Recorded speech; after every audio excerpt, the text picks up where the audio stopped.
Okay, we're live whenever you're ready. On this episode of Quality Time with Family Ties, we learn, oh, come on, who are we kidding? We learn absolutely nothing. Hey, everybody. Welcome to Quality Time with Family Ties. We're still Scottless. I'm sure his intro was amazing, as they all have been. I am your host, Paul Packler, and I'm your co-host, Paul Packler. And with me, as always, is Corey Pepper. Corey, how are you doing? Hey, I'm great, and since we last recorded, we have a new member of the Quality Time with Family Ties family. Yeah, Maisie, welcome. Maisie Faye Jones. Yeah, good middle name. I like that name. And she looks cute, actually, so far, you know? She got it all from her mom. Clearly. Actually, there was a picture of her today where she sort of reminded me of Scott, where she just looked like Scott to me, actually. That's hilarious. Was she like slipping on a banana peel wrong, or what was she doing? Slipping on a banana peel wrong. Well, let me put it this way. There was no humor in the picture whatsoever. No, not at all. No, not even a little bit. Right. But boy, Paul, we've reached the dog days of Family Ties. We're halfway, or we're in the second part of the fourth season. So we really are in the dog days. We're in the second half of the season. Second half of the show as a series, I would say. Right. And boy, and Corey, I have a theory. I have a theory. What's your theory? This episode is the jumping the shark moment, even though you would never know it unless you're watching it episode to episode. And the reason I think that is because in this episode, I started to realize there are so many characters that they've established that now they're forced to put into scenes for no reason. And you can feel technically that the show has reached a point of mass that it can't sustain itself anymore. Did that occur to you when they jammed Gus into a scene? Yep. I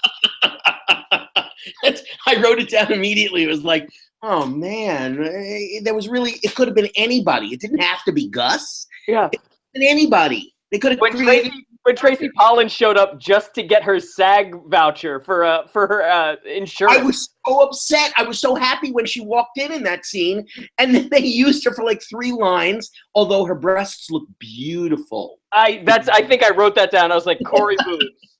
Yes, absolutely.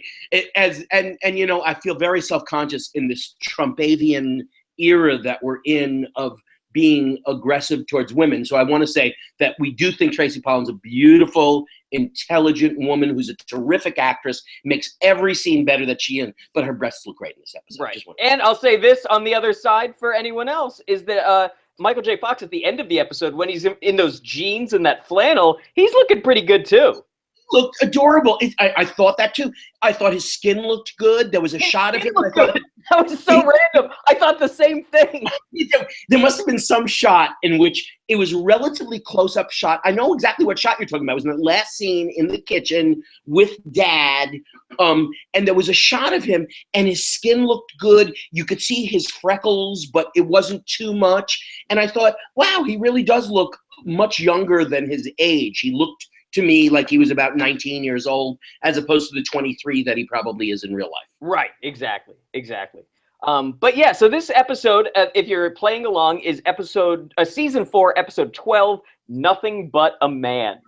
And right out of the gates, Corey, I have to say, I didn't know what this was a reference to. Do you? No, I thought about it. I have no clue. I couldn't figure it out. So I thought it was like a song lyric or something that I just hadn't heard. It sounds like a familiar phrase, and I looked it up immediately before talking to you. It was a 1964 independent film about a black guy who worked on the railroad in the early 60s who deals with racism in a small town near Birmingham, Alabama. And honestly, the fact that Gary David Goldberg chose this title for this episode, it's like if Tina Yothers had a 12th birthday party and they didn't let her go to her birthday party because she had chores to do, and they titled it 12 Years a Slave. What the fuck is wrong with Gary David Goldberg?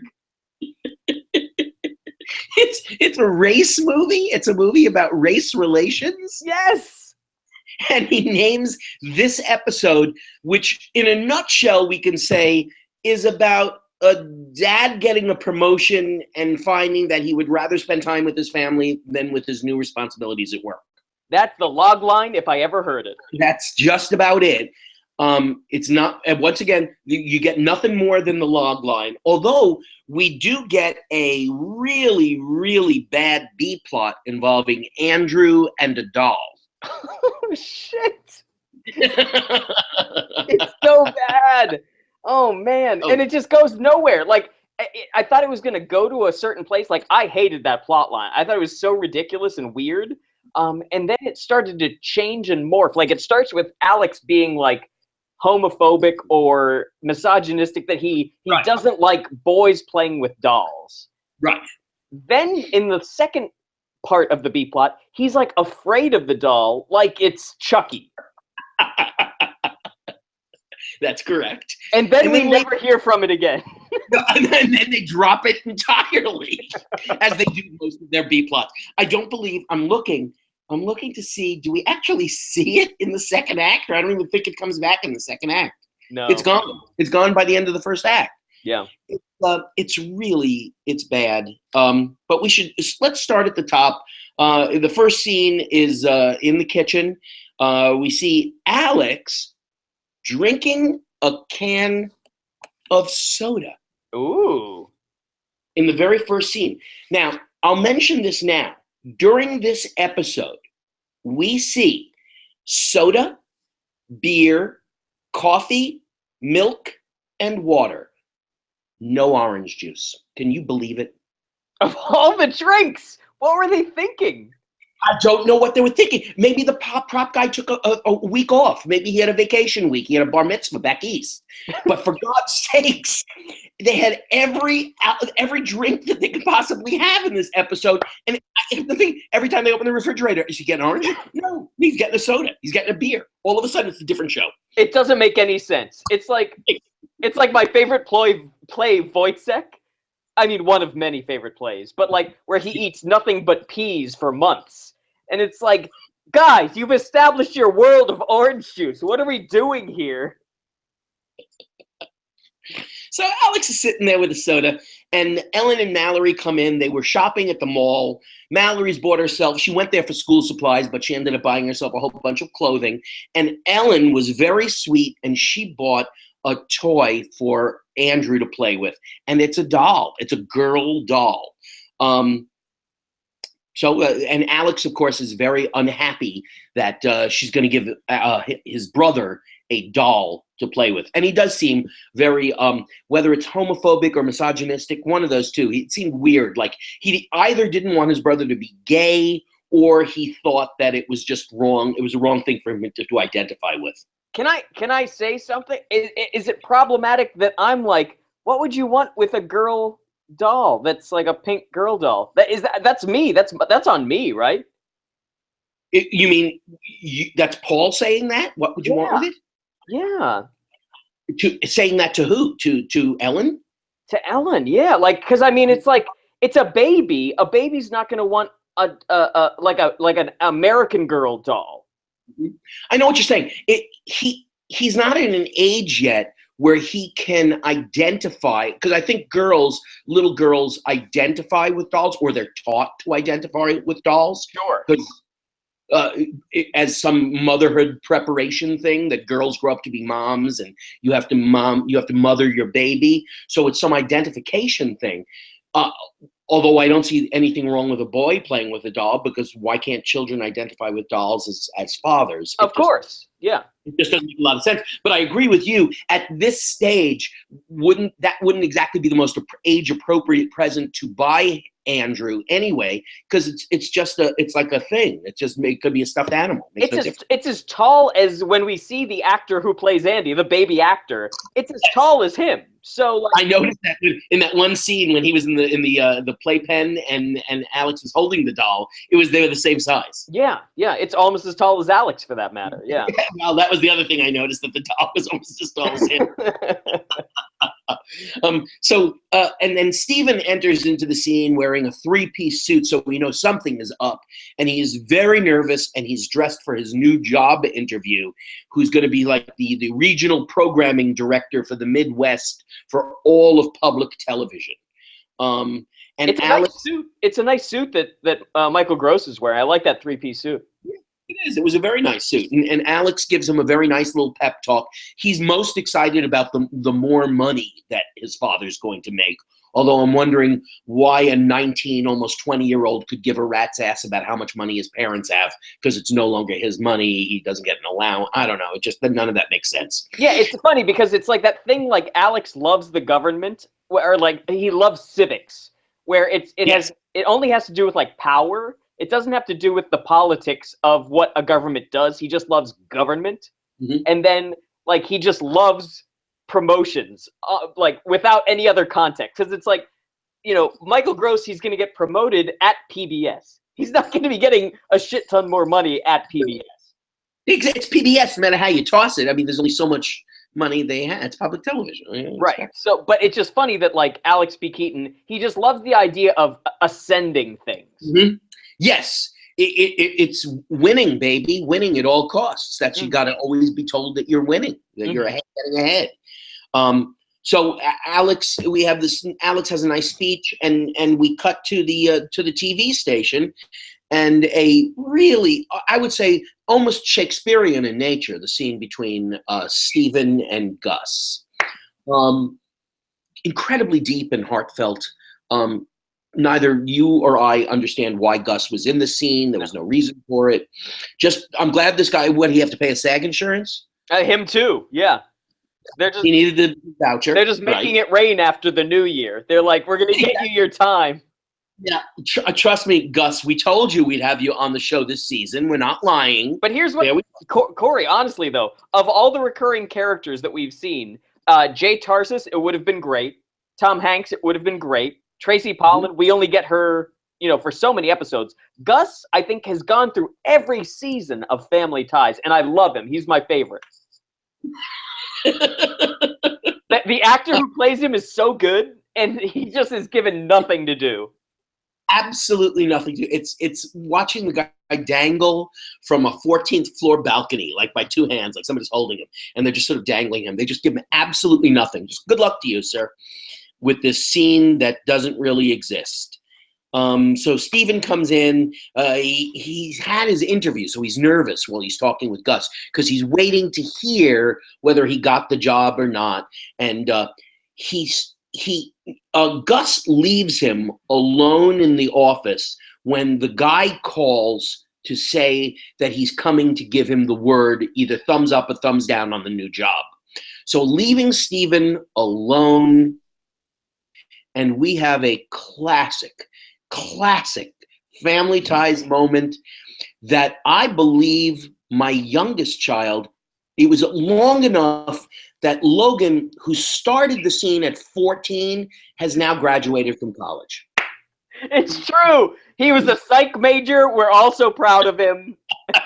It was the longest bit, and it had two parts to it. It went on, and you knew the end result was going to be, since the guy's coming over to tell you one way or the other, guess what's going to happen? The guy's going to walk in while Stephen is miming a conversation with a superior who's giving him a new job and a raise. So he's sort of miming his reactions to that. It's so weird. No one would ever do that. It's like, if I were Michael Gross, like I've been and am in a reading right now where I argue constantly with the director/playwright about how humans don't do these things or say these things. And for Michael Gross, this business that he's doing, it's like he's waiting for a response, but then he's acting like he's gotten the job, but he's like trying to psych himself up. If I were Michael Gross, I would be so pissed. I think you once made in some episode, you made some comment about them writing in like a slug line, like Steve bit for Michael Gross. It goes on a little longer.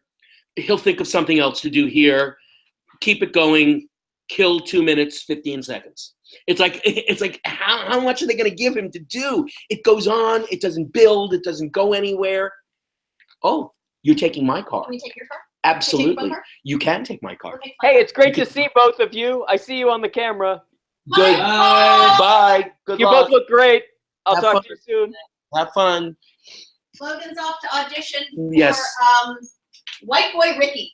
Break a leg. Hey, Logan is playing in this audition. This is incredible. Oh my It's God! This is we're burying the lead with this stupid podcast. Yeah. What's going on? It's just an audition.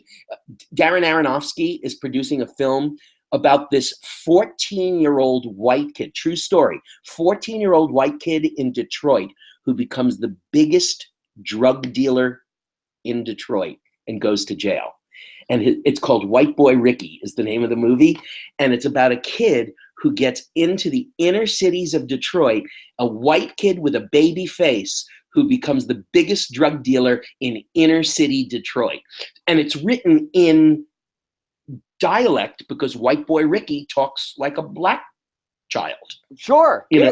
know, with a black, so it's written in dialect. So Logan is going to coach right now with somebody who can help him with his Pronunciation and accent. American youth accent. That's amazing. I played a part like that. I did an Adam Rapp play. You know, the guy, Anthony sure. Rapp's brother. You're and from Rent. Yeah, exactly. And so Adam Rapp did this thing in Pittsburgh called Gompers, and I did this workshop with him. And Is it about Samuel Gompers? It was about what? Samuel Gompers? It was in a city called Gompers, named after Samuel Gompers.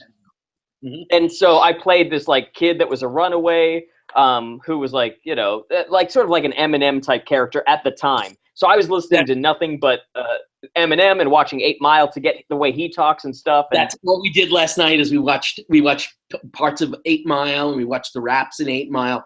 I kept saying, watch him because you want to see what a white boy looks like in a black world. Totally.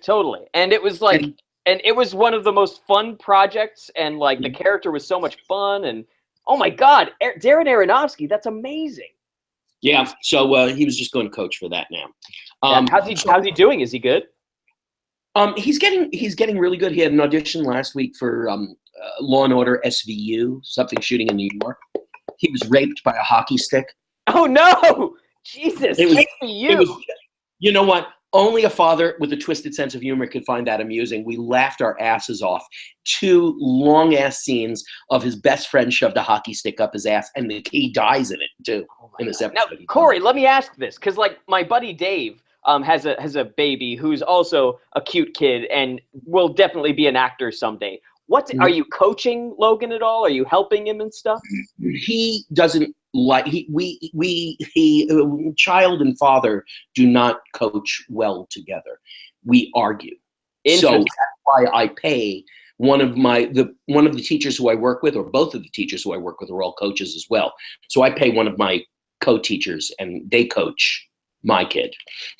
It's got to be tough. I mean, I totally get it. It's such a personal thing, and it's a personal thing, and there's other things that go into it. When a child hears a parent saying that you're doing something wrong, and when they hear it from a parent, they take it personally. But if they hear it from a teacher, they don't take it personally. Yeah. And so it just becomes, I hurt his feelings when I'm not trying to hurt his feelings. Totally. That's great. I'm so excited. I'm glad that he's doing stuff. Better for him to go and coach with someone else, right? And then they'll send tape over to the studio for this. So we're in the middle. So we're up to Steven's bit. We're up to Steven's forever bit, as I wrote down. Which he went to a person at the actor's studio to help him out with the pantomime. Oh dear God! And then the guy comes in. What's the guy's name? Trevor. Justin walks right in. And gives him the job, and then immediately wants him to go out to dinner with him right now. And Steven said, "Nah, I can't go out to dinner. I got to go home. I like to spend dinner with my family." And he goes, "Oh, well, then we'll go out to dinner tomorrow night." And Steven goes, "Well, I'll talk to my family about that." And he goes, "Okay, so tomorrow night." So all of a sudden, Steven was getting a real window into his new boss and his new job. And he should have seen that this is going to require more time and time away from his family, which is, at this point, we no longer grow in this episode at all. We could end the episode right here and have gotten no new information. Between now and the end of the episode, we get nothing. It's true. It's totally true, because you want your character to grow. And so when Steven he's like reticent, he's like, You know, Justin, I can't go out. I like being home with my family for dinner. You already see the writing on the wall. Whereas if he was immediately like, yeah, let's go out for dinner. That's it. I don't understand why he didn't do that. If I had just gotten a new job and my boss wanted to take me out to dinner to celebrate, I think I'd do it. I'd have to call the wife and say, hey, not every night, but the first night, he probably should have done it and gotten it out of the way and then figured, I did it. Now I don't have to spend every night with him. Then he would have known for sure when Trevor obviously is trying, you know how people, some men, I guess some women too, try and avoid their families by spending more time at work. Sure, sure. The work is probably more pleasurable than their relationships at home. So, maybe Trevor, what's his name again? Why do I want to say Trevor? That's all right. Justin. It's Justin. I have it written down here. Now I'll see it. But you know what, Corey? Justin is such a weird name. Like, it seems way too young of a name for this guy. It does, because you and I have many friends named Justin, and they're just all wonderful, except for Roller, in case he's listening. Oh, God, I totally forgot we know so many Justins, and they're all terrible people. Robertson's wonderful. He's wonderful. Yeah, that's true. Yes, Robertson's wonderful. Liebergren, nice guy, great guy, enjoyed him. Guy. Yeah. It's just, Roller's the only one, and I doubt he's listening, but just on the off chance he is, just wanted to make sure that he understood that we both still hate him. Yeah, I'll make sure to text him right now. Tell him, listen to this episode, Justin Roller. This is the episode you never support us in anything, Justin, but just listen to this one episode. Mm-hmm. Yeah. So we cut from this. Oh, Gus buys Steven a T-shirt that says "Congratulations, Steven" on it, and then Steven goes, "What's on the back?" And he turns it around and said, "Hey, congratulations, Peterson," on the other side, because Kyle Peterson was the other person who was up for the job. That's the big laugh line, and that's how Gus gets his insurance, right there. Congratulations, Gus. We were very happy. Both of us, actually, I'll even speak for Scott. We're all happy for you, Gus, that you got your insurance that year. Yeah, we can make that assumption that Gus is happy, or that Justin, Scott is happy. Yes. We cut to the living room. Andy's in his little playpen. He's playing with the doll, and it's more beat plot. And we find out that the doll has a name. The doll's name is Sassy Susie. Good name. And Alex feels sort of threatened by Sassy Susie, doesn't he? It's like he feels like Sassy Susie is around the same size as him, and it just makes him nervous. And, of course, then Skippy barges in the front door this time. And Skippy recognizes Sassy Susie, too. I guess it was sort of Gus, Ellen, Skippy, and the room service waiter, who we'll get to in the second act. Yeah, yes. Yes, with all four of them, this was the episode in which they made all of these people very, very happy. All of you, sleep well tonight. You've got your insurance for another year. Yeah, but honestly, Corey, this is like truly the jump the shark moment where it's like they have so many characters on stage and so many people that they're like paying to be in the show that it just feels like a Chekhov play. It's like they just have to keep all these balls in the air of like, oh, this character is going to say this, and this character, we have to keep all of these. I don't know. Do you feel that too? I do. I don't have any clue on why they felt the need to put Skippy in the scene. I don't see how Skippy grew the story. It just doesn't make any sense. He runs off with Alex's $10. That's all I know. Elise suggests that they all go out to dinner to celebrate. And, of course, where are they going? Guido's. Of course. Where else do you go except Guido's? There's a funny little exchange between Alex and Jennifer about her preteen drivel, which I thought was pretty funny. That was good, yeah. I don't have to stand here and listen to your preteen drivel. And something about it, well, as long as you're here, Alex. What was that? That was her response in some way. I wrote down. Forget her callback. There was some callback to it there. Anyway, I like the bit that that Ellen says that they had been taking some sort of like a feminist class where it was like where she's like, what are the lessons that we learn in gender studies? And he's like, avoid gender stereotypes and people are equal. And I was like, repeated it like it was a mantra. Like we've gone over this before. I know what I'm supposed to say if I want you to kiss me tonight. Exactly. And this is the only scene we see Ellen. and she is just on this couch. She is perched on this couch for one scene. Her hair looks adorable too in that little French braid. She just looks so cute. She's the best. We love her. Stephen is late coming home from dinner. He doesn't want to go out to celebrate with his family because he has work to do. You know that he's making more money because he's wearing an overcoat now. That was costuming. He got promoted 10 minutes ago, and now he has a new costume. Yes, he has a new costume. So he's got an overcoat, 3-piece suit and an overcoat. Justin calls immediately. He tells his family, I'm going to be 15 minutes late. And then apparently Justin must describe to him how much work they have to do. And then he says to his family, oh, I'm sorry, I just can't go. And then they all sort of sad sack faces, the sad sack Keatons all go to dinner without Dad for his celebration. Oh, now Corey, before we go to commercial, because this is where it happens, but did Elise make a reservation at Guido's, or did they just decide to go? What was the situation? I'm not sure. I was confused by that too, as to why they didn't say. They gave us the line that this was the 5th time that they've tried to do this. So over the last week, he's had the job for a week. They've tried 5 times and have been unsuccessful. So maybe she just felt as though we've gotten Andrew ready. We have to go now. I don't know why. She didn't just cancel and say, well, we'll go some night when you can make it, Stephen, considering it's your celebration. Exactly. Yeah, they go without him. It's like, guys, just stay home then. Don't celebrate without the send guy. out the people. It just doesn't make any sense. All right. Well, on that note, let's take a break and we'll be right back. Mm-hmm. We'll be right back. And we're back. Corey, I just want to say a different thing about that. In that preceding scene, Elise says, hey, change Andy because we're going out to dinner or whatever. Do you do that with babies? You change them to go out to dinner? No. Unless she meant change him, change the diaper. Did she mean change his clothes?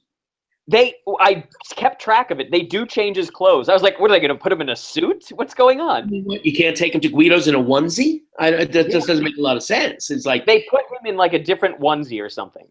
Okay, so now he's like all dressed up to go to Guido's. Nobody else gets dressed up to go to Guido's.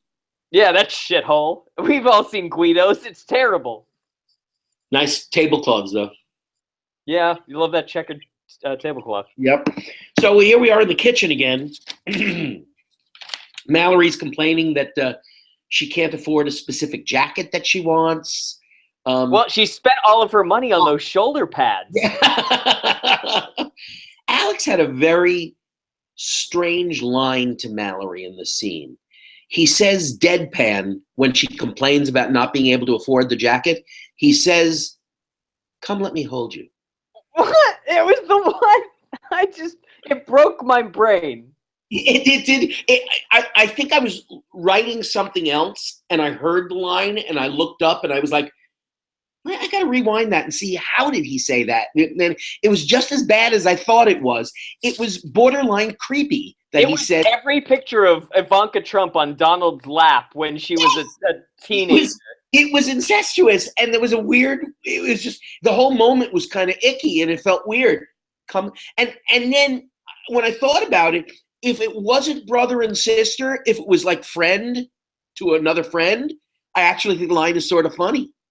Yeah, I mean that would be on Friends, like if someone one of them said it to the other. Absolutely. Could you imagine Jennifer Aniston walking in and saying, oh my God, I wanted this jacket so badly and I couldn't afford it. And I'm really upset because I really don't know if I can sleep without this jacket. And Chandler goes, come, let me hold you. Yeah, it would be perfect. It would be funny. It's a funny response to somebody saying something like that. Mm-hmm. But in this case, it was just weird. Justin calls again.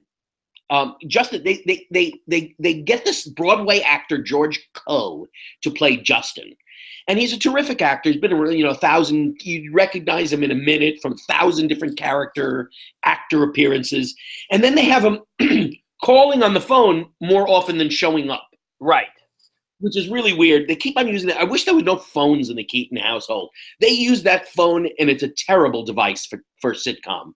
Yeah. And Justin calls and tells Steven that he's going to have to go out of town to Washington, D.C. And Steven's all broken up because he's going to miss Jennifer's soccer game, and Mallory's been trying to talk to him. And Alex is there booking appointments for everybody. If you want to see Dad, you got him at 4:15 tomorrow afternoon. Right. So, which is not terribly awful. It's not an awful scene. But there's a new prop that appears earlier in one scene and then in this scene. It's the sliding chair. Yes, that was a nice development. Everybody seems to be like no one had sat in a sliding chair before, and they're just sliding between the phone and a counter in the kitchen. It's just weird. Well, they had that one in Michael J. Fox's room, the famous, right. In the opening credits. Of course, yes.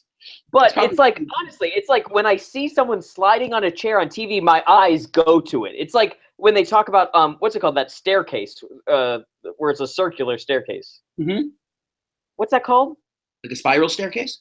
Spiral staircase, thank you. Yeah, there's something scientific that when it's on a screen, people look at it.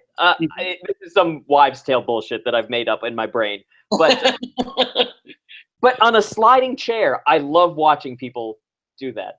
And so Steven was working on the sliding chair, and he's having fun. And while he's talking to Justin, Elise, who could be angry at him because he's not really helping with the children, especially Andrew. Instead she's sort of kind of sexy and sweet, and he's on the phone and she's sort of like nibbling at his ear, and it's like, oh, that's sort of nice. Okay, and Steven will have none of it. He's having none of this. He's so wrapped up. Can you believe turning sex down for Justin? Yeah. Now, okay, so let's unpack this, Corey. Mm-hmm. In a different day and age, Justin invited him out to dinner after giving a promotion. Right. When Steven was like, I like to eat with my family, he's like, all right, let's go to tomorrow night. Justin is constantly calling, and then he comes to his hotel room and is like, we're going to hang out all the time. Justin is hitting on Steven. Well, either that or he's one of those bosses that doesn't see boundaries at all in terms of work, private life. You know what I'm saying? That there's some bosses who they don't have a private life, so they want to ingratiate you into their blended world of work and socialization together. Totally, sure. Even though Steven clearly has a separate life that's very important to him. And that's probably the biggest mistake that Justin makes, is the constant phone calls and the fact that he's always there. And then when he shows up in D.C., when Steven was just going to sit down and have dinner and a beer, and he shows up and he's like eating half of Steven's food.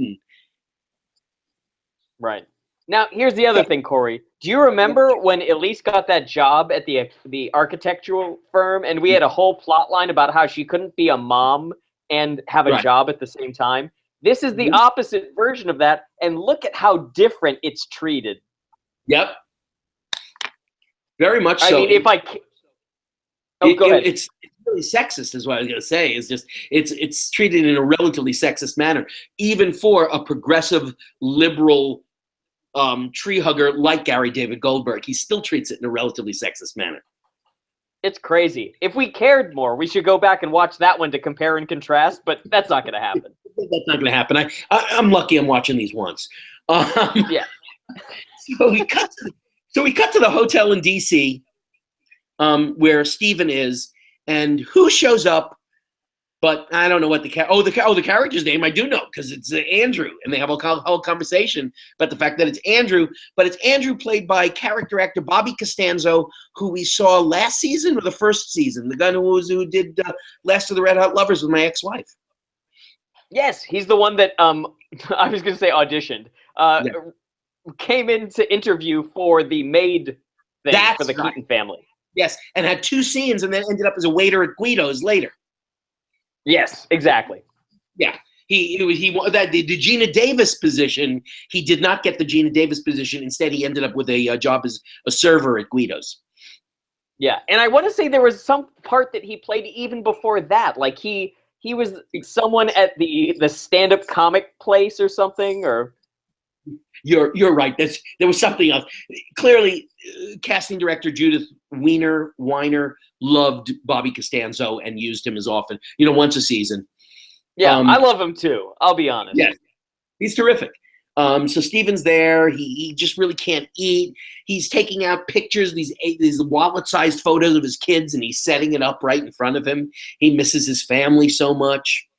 Oh, and Corey, what's funny is that Andrew, the janitor or whatever, he's like, "Oh, my son has purple hair," and it's like, we're living in 2016, and you don't feel like you're in the future. But my God, if people from 1985 looked at us today, it would be insane. I know. I did think that too when it was the weirdness of his son having purple hair, and I was thinking, I'm not sure if anybody would even mention that nowadays, that my kid's got, unless you were saying, hey, you're going to go and meet my daughter, Julie. You look for her. She's the one with the blue hair.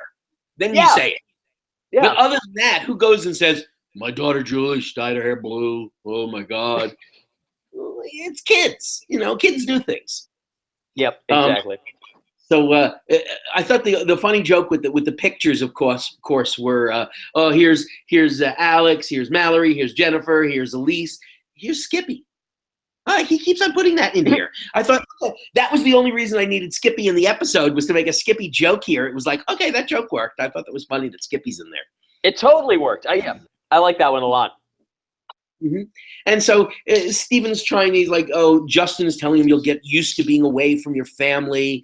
You and I are cut from the same cloth. We love what we do. Work takes over our lives. And you're sort of looking at Steven the whole time as the camera's moving in closer and closer, realizing, nah, this isn't really working for Steven. This isn't really right for Steven. And when we know that at this point, I had a sickening feeling in the pit of my stomach that we were going to get a very serious scene from Michael Gross, talking about how dear his family is to him, how much you all mean to me. God, I love you people. Corey, it's insane. Do you remember the scene that he had coming home after trying to fuck Judith Light? And he had a 20-minute scene where he talked to the kids about how much he loved them.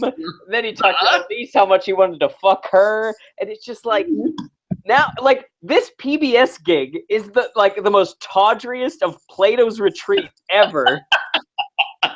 It's led him down the path to ruin. He's got a promotion to PBS. And now all of a sudden his life is shit. Mitt Romney was right. We should cut funding to PBS. Absolutely. It's the only answer. So we cut to the kitchen, and it's the middle of the night, and they have truly thrown all logic out the window at this point. They pretty much don't even try and cover their tracks with, okay, this makes absolutely no sense. Nobody's going to think of it. Let's just do it anyway. Because we find Alex at 3:30 a.m. sitting in the kitchen, fully clothed, drinking what appears to be a cup of coffee. Yeah. It's insane. I don't know. If I get up in the middle of the night and I can't sleep, I'm not exactly sure coffee is my go-to beverage, even if I'm thirsty. I was gonna say, wait, I've forgotten, because at this point the show was just going off the rails for me personally. It was Alex studying? Was that why he was up? He said he was reading his calculus book. I mean, that sounds like something a meth addict would do. Maybe the coffee was cooling him down. It could have been. He was balancing his chemicals out at the same time. It just didn't really make a lot of sense. Why was he fully clothed? And it made less sense as every other member of the Keaton family eventually scampered into the scene wearing pajamas, and as we commented last week or the week before, and of course their fluffy bathrobes, all of different colors. Yes, exactly. And that's the thing. In this scene, this is where Alex looks gorgeous. Like, he's got the flannel and the jeans, and he looks great. And that's what we're saying. He's up at 3 a.m. or whatever. And it doesn't even seem from his dress that he even went to bed yet. So I'm not sure. Doesn't he have school the next day? What is he doing? It just makes no sense. He's supposed to be a bright person. Why are you sitting up? If they had given me that he's got a calculus test, but they didn't. It's just weird.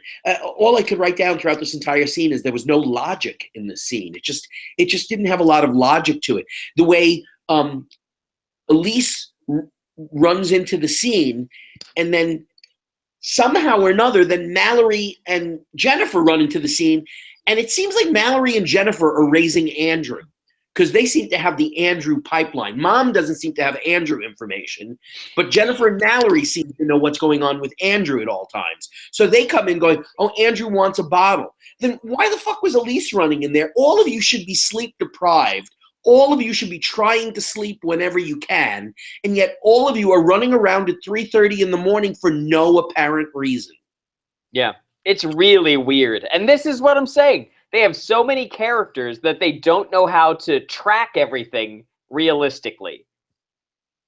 And Stephen goes into this whole thing that it's all about his family, and he wants to quit his job, and he has no success in life without them. He just wants to be home with his family at this stage of his life, which, by the way, we could have told him at the very beginning of the episode, you have a newborn baby. Maybe this isn't the best time in your life. You know, if your children are all grown up and they need less care from a parent, but you got 4 kids, for God's sakes, 3 of whom are still in high school or younger. You got work to do at home. I don't know why you didn't figure this into the equation.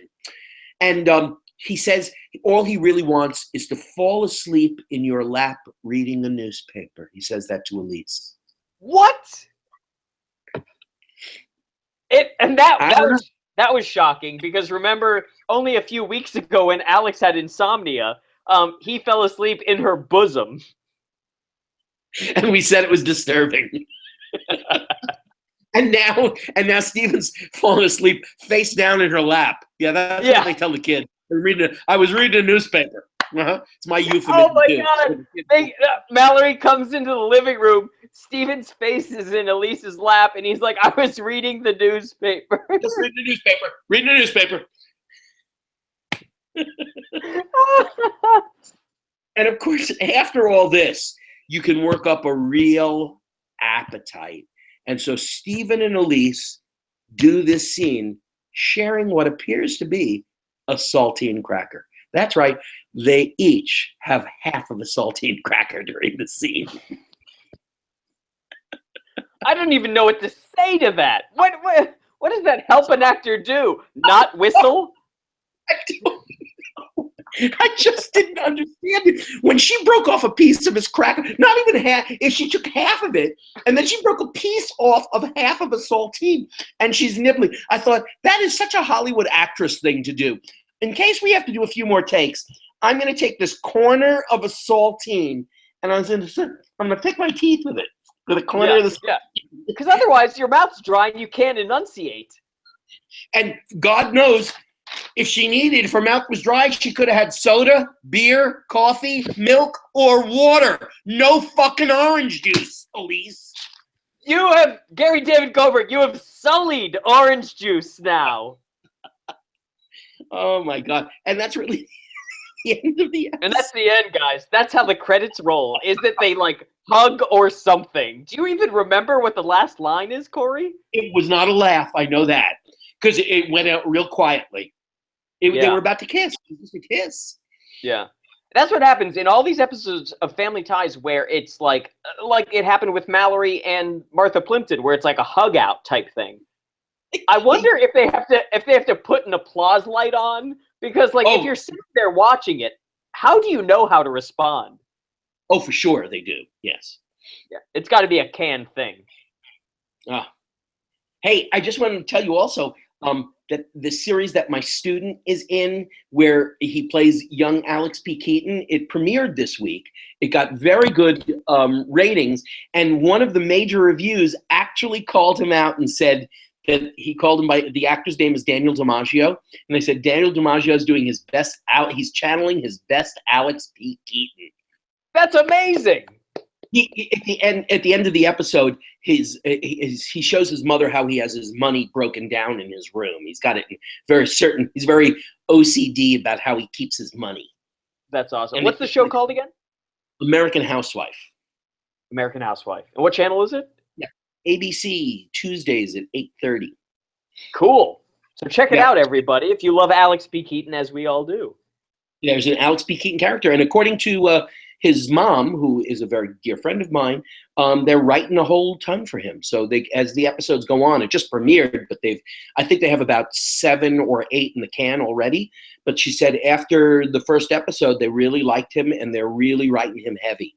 Oh my God, Corey! In 30 years, someone will do a podcast that's in your head about watching that show. That show, American Housewife. Yeah. That's amazing. All right, well, let's get out of here. Let's go. So rate and review our show on iTunes, which was a weird way to say that.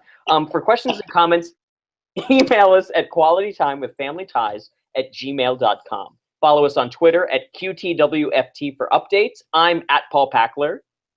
I'm at Corpep, and Scott's at Follow Jones. And you can like us on Facebook. We'd like to thank our host and producer, Barbara Dillon at Fanbase Press. Fanbase Press is a comic book publisher and an online community supporting other creators, fans, and fans through daily reviews, interviews, and podcasts that span the pop culture spectrum. Check them out at www.fanbasepress.com. And then also, thank you to Perry Adams, who beautifully performs Family Ties and our theme song, Without Us. Check her out at her website, www.perryadams.com.